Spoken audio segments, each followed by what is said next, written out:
Ito ang GMA Regional TV News. May init na balita sa Luzon, hatid ng GMA Regional TV. Arestado ang isang lalaki sa drug buy-bust operation sa Cavite City. Chris, may paliwanag ba yung suspect? Rafi, aminado ang suspect na nagbebenta siya ng ipinagbabawal na droga. Nakuha sa 54 anyos na suspect ang isang pakete ng hinihinalang shabu. Na-recover din ang marked money na ginamit sa operasyon.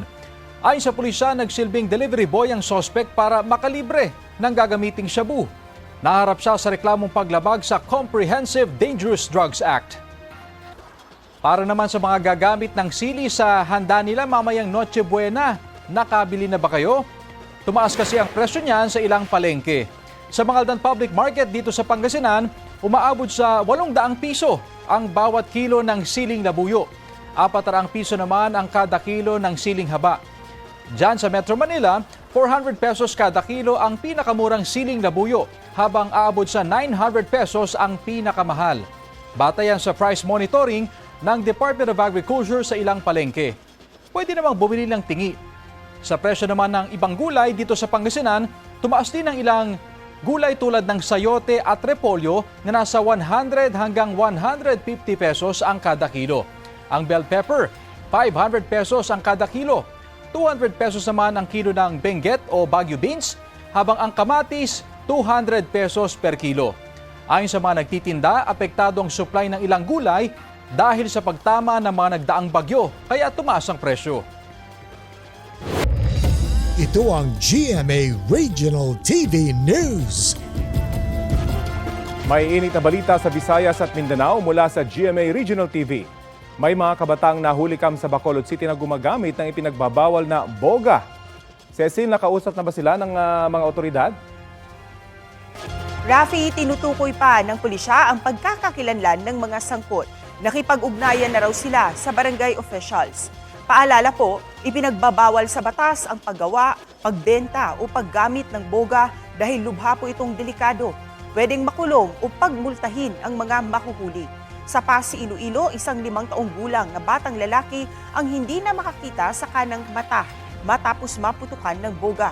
Aksidente raw itong natutok sa kanya ng nakatatandang kapatid. Naoperahan na at nagpapagaling ang biktima.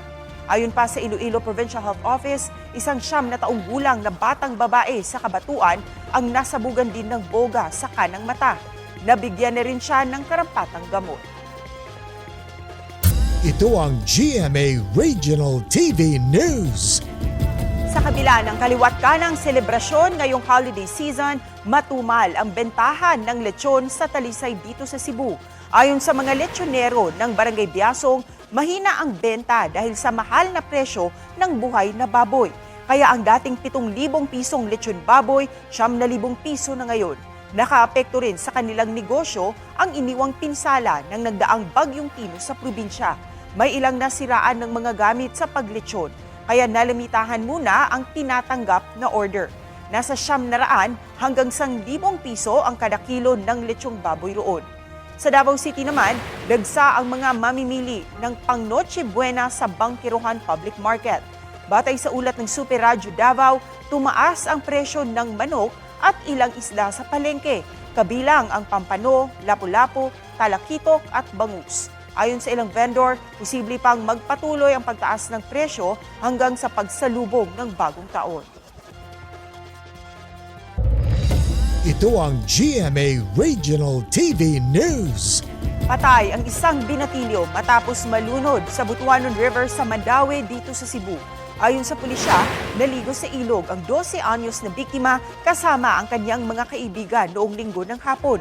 Bigla na lang daw nawala ang binatilyo. Inakala ng 3 niyang kasama na nauna na siyang umuwi. Kalaunan, hinanap sa kanila ng ina ang biktima. Doon na sila nag-report sa mga otoridad na agad nagsagawa ng search and rescue operations. Natagpuan kinabukasan ang bangkay ng binatilyo malapit kung saan sila naligo. Sinusubukan pang makuhanan ng pahayag ang pamilya ng biktima. Sarado sa mga motorista ang isang kalsada sa Sadanga Mountain Province dahil sa rock slide. Malalaking tipak ng bato ang humambalang sa kalsadang yan sa Barangay Anabel. Ayon sa pulisya, nangyari yan kasunod ng naranasang pag-ulan. tinutulungan makatawid ng mga otoridad ang ilang motoristang stranded, kabilang na ang kabaong ng isang yumao. Hinihintay pa ang equipment para sa isasagawang clearing operations. Walang naitalang sugatan sa landslide. Ayon sa Pag-asa, hanging amihan ang dahilan ng nararanasang pagulan sa Cordillera Administrative Region.